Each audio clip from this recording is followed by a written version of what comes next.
Hey, everybody, welcome to the official Do Good Better podcast. I'm your host, Patrick Kirby. And of course, we talk with people who are going to help our small and medium-sized nonprofits do good better.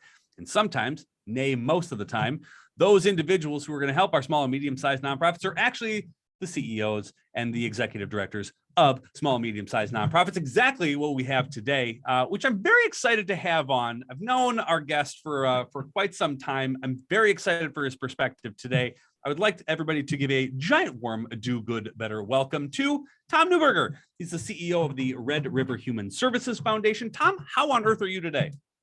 Well, I'm doing wonderful today. Today's a great day. We've accomplished a lot of things. Very happy about today. So it's been a great day so far, Patrick. I love it. Well, welcome to the podcast. And I think as people are kind of flipping in and they're looking at, iTunes, Spotify, and YouTube, and they're saying, well, this kind of sounds like an interesting fella. I need to know more, but they don't know a lot. So Tom, could you kind of kick us off with the podcast today to give us kind of a 5,000-foot view on who you are, what you do, and why we're talking today?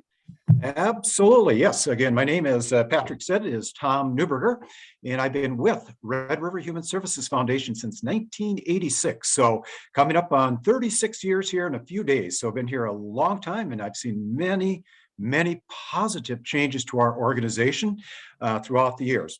Our organization started in 1979 when there was a huge lawsuit in North Dakota where the ARC, the Association for, I don't use that word, for our citizens.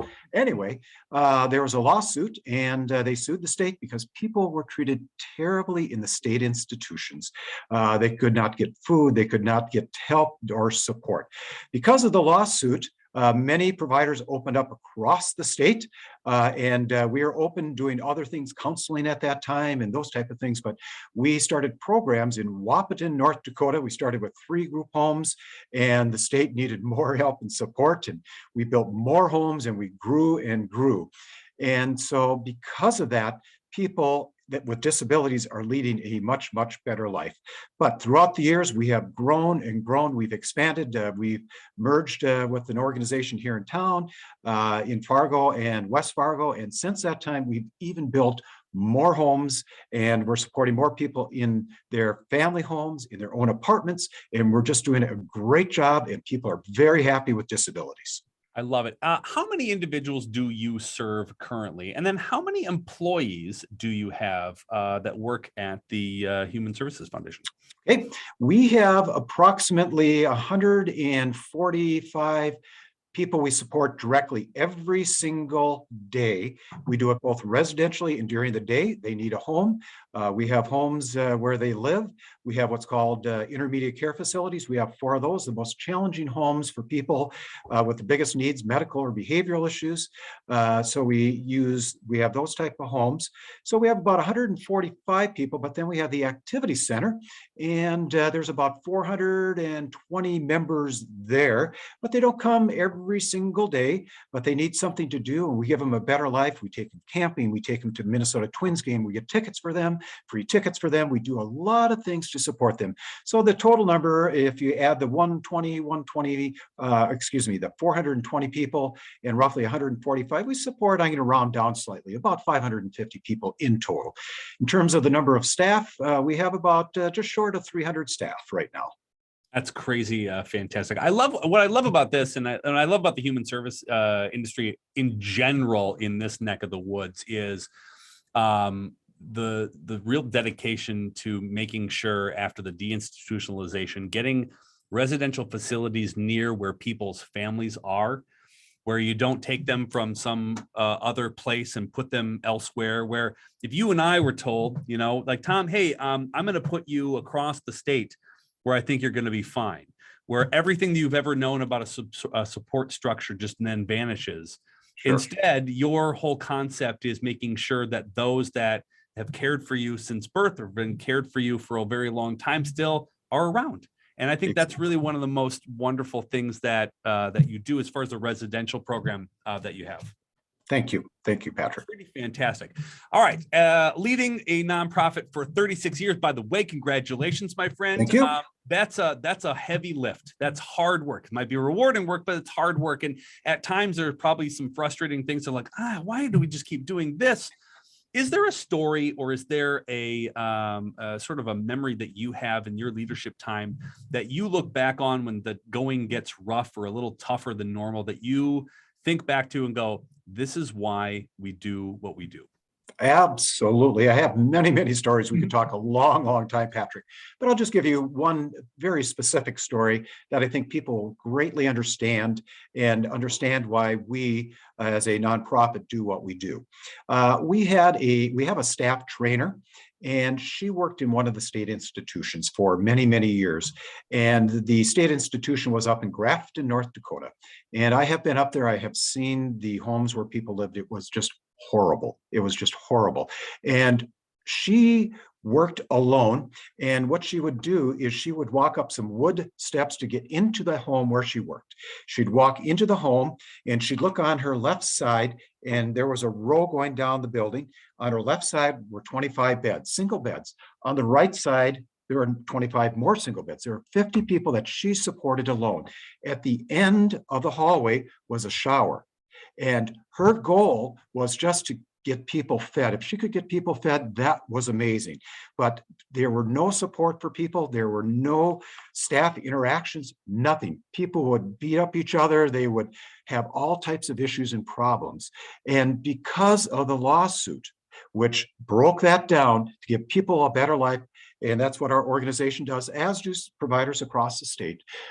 It has given them a much better life. They're much happier. They have friends. They have social networks. They do so much more. It has made their life unbelievably so much better than what they did in the past. So that's just kind of a quick story so people understand how people with disabilities used to live, how they live today. And again, we have the Activity Center, which is only one of two providers in the entire state. One is in Grand Forks, and we have the other one in Fargo, that support people from other agencies because they don't have the staffing in the afternoon or the evenings to get them out into training, into bicycle ridings, into safety training.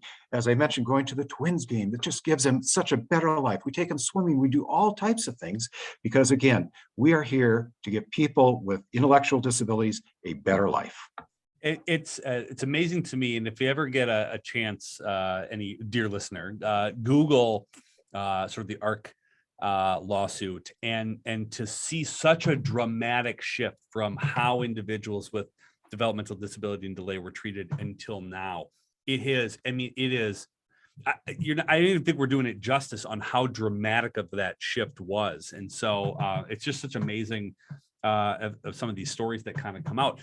Challenges abound, I'm sure. Outside of COVID, sort of the human services kind of have a number of challenges that they get to deal with that a lot of other nonprofits don't. Is there one challenge in particular that you guys are going through or went through, and how on earth did you solve it?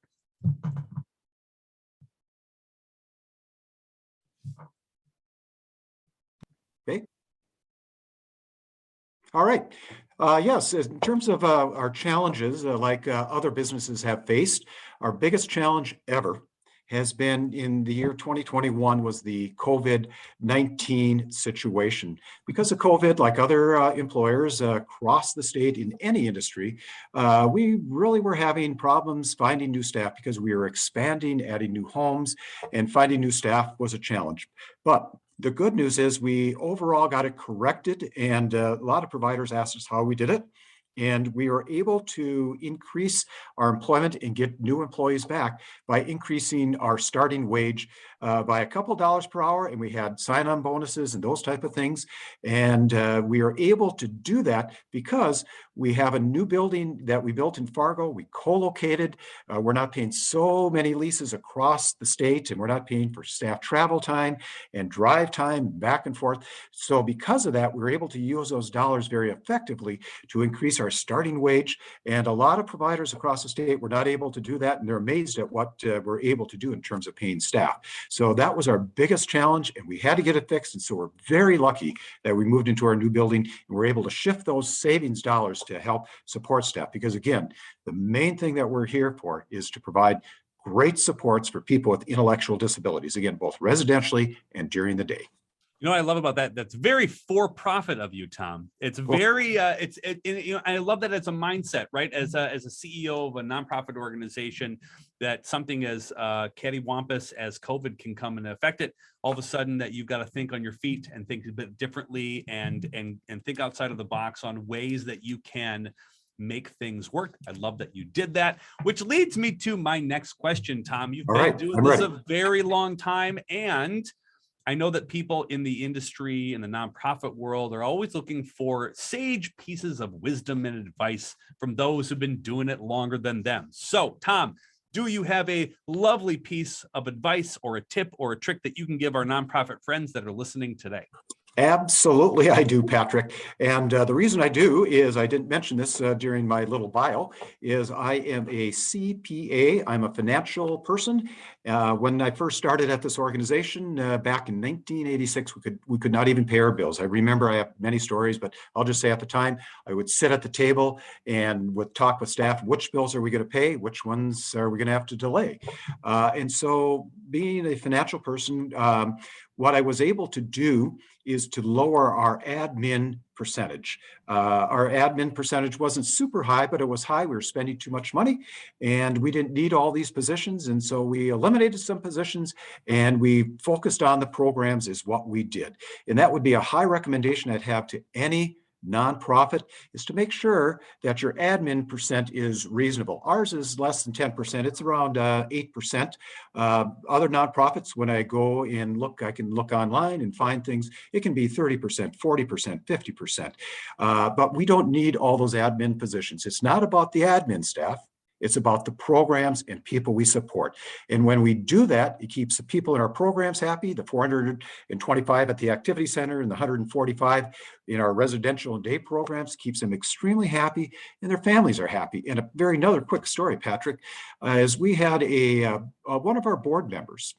We like to have at least one person we support on our board so they can share. Are they happy with services? Are they unhappy? What is going on?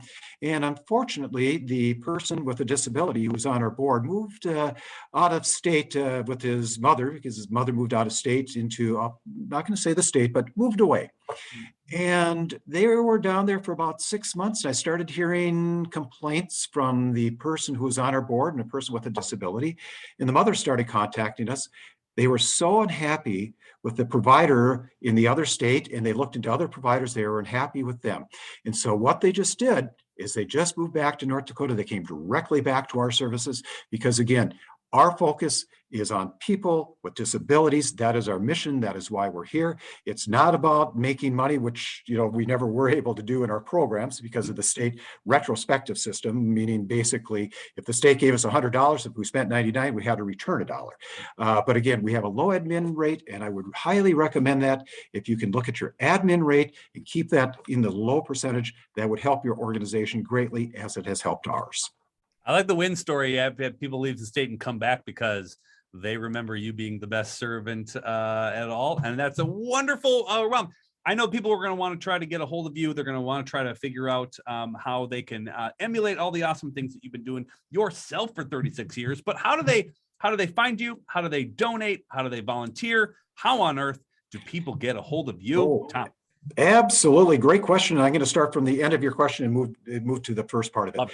We have a lot of volunteers. They help at the activity center, and we have people that are interns. They come in, and our staff are so happy when they come into our homes, into our programs. They get to know people we support, and they just love their jobs. It is so very, very good. But now, in terms of how to connect with us, we have our website at www.R's in red, R's in river, H as in human, S as in services, F as in foundation.org. ORG. Or they can certainly call us at our number, area code 701-235-0971. And we have staff that can certainly help you. We give you a tour of the homes. We have a lot of people, a lot of potential staff that come to our building, and they get to meet people we support, and they're like, wow, because people we support will give them hugs, and they're so happy to look at new staff and our existing staff. So those are two ways of getting a hold of us. Either give us a call on the phone, or certainly come to our website and you'll find out information about us, and you can certainly apply online. I love it. We're going to have all those links in the show notes. And while you're clicking around there, by the way, subscribe, like this podcast, the type of guests we get with the type of amazing tips and tricks that you're going to get as a nonprofit leader. Tom, thanks so much for what you do. I have been a human services fan for a very long time. It's kind of where I cut my big boy fundraising teeth in. And I've loved sort of like not only your leadership, but what you do for a very long time. I'm so pleased to have you as a guest here on the official Do Good Better podcast. Thank you so much, Patrick. It's great to see you again. And I've known you for a long time, and you take care. I appreciate your interviewing me. Thank you. Thanks, my friend. All right.